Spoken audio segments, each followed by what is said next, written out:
So now we want to slightly switch topics. It's still in the context of microcapsules, but see how it applies to um, making composites that are very good, that can use this concept of self-healing. For me to explain that, I just want to go slightly on a tangent just for a second and talk about composites, what we're talking about actually. So, so imagine individual fibers that could be carbon fibers that we discussed a little bit of them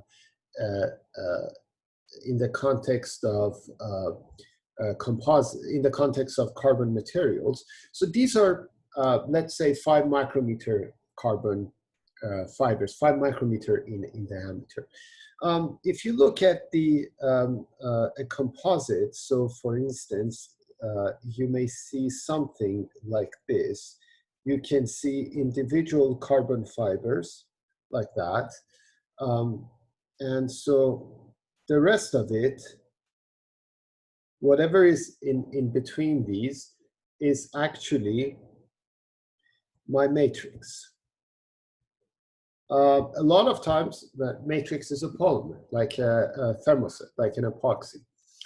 And so that is one way one of the places where we can explore this beauty of self-healing. But there are different ways you can investigate self-healing. So if you, for instance, consider different ways of loading the composite, I can load it in that direction, in that direction, and in this direction.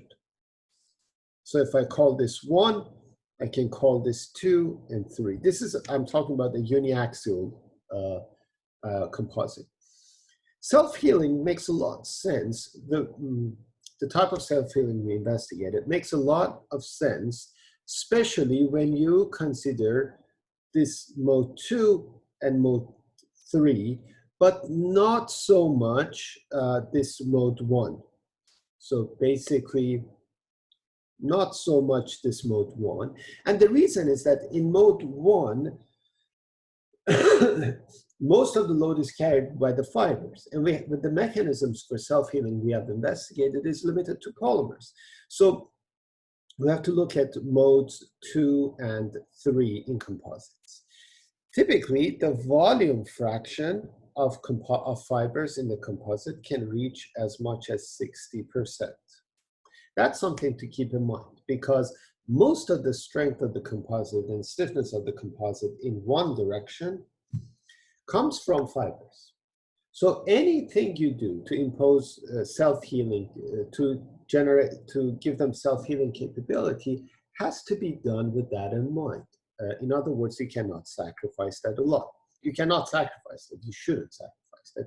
If you do, then you're developing a solution that is not very pleasing. So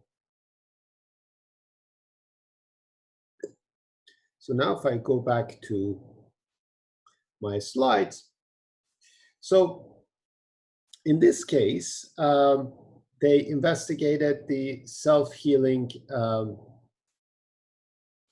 they investigated the placement of microcapsules inside composites. Now, there's a problem in composites which for the application of self-healing. So if I, for instance, draw fibers, and I say this is one fiber, this is, let's say I'm looking at the cross-section of a composite, this is another one, and this is another one, and this is another one, and this is another one, and so on and so forth. This is, by the way, this image you see is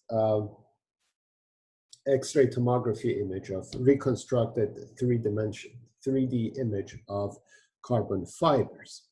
Now, the diameter of these fibers is, as I mentioned to you, is in the order of 5 microns. Okay, so this spacing between them is also going to be in that order. Now, if you look at the microcapsules we're dealing with, they're typically much larger. Okay, so they cannot be used there because if you use them there, if you put microcapsules in between carbon fibers, if this is one carbon fiber and this is another carbon fiber, in between them has to be a microcapsule that is so big, and that means a big microcapsule that goes there, it increases the spacing between carbon fiber. It reduces the volume fraction. The other problem is a lot of times the method that is used to make carbon fiber composites often requires high pressures and high temperatures. Now, high pressure is here more devastating than high temperature because these microcapsules have to survive this processing. If they don't, then they lose their purpose. And because of that, because of all these, there has been limited reports on self-healing in composites, but it's an interesting concept that one can explore in more detail. So in this case, they limited themselves to very small microcapsules, and when microcapsules are very small, so small that they can fit in between so small that they can fit in between carbon fibers, the volume of the healing agent they hold is also going to be very small. So we're going to see very limited self-healing, although there are some discussions about that. Maybe not very good for self-healing, although that's to be investigated, but they can be used for composites that show signs when they are when they have damages. An example of that is a liquid. So if these are microcapsules, what is inside them? The liquid that is inside the microcapsules will have a chemical reaction with the epoxy, as a result of which it will change its color.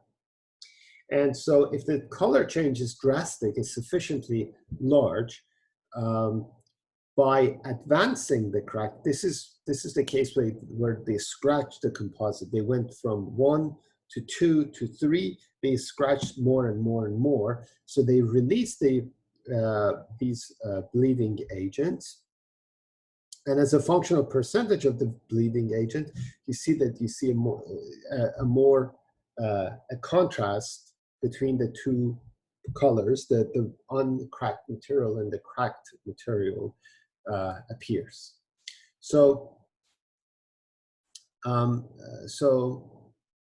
But again, one problem is these microcapsules need to survive all the reactions. Okay, and that concludes the first part of this presentation, which is about intrinsic self-healing with microcapsules. I'm going to stop this video and start a new video.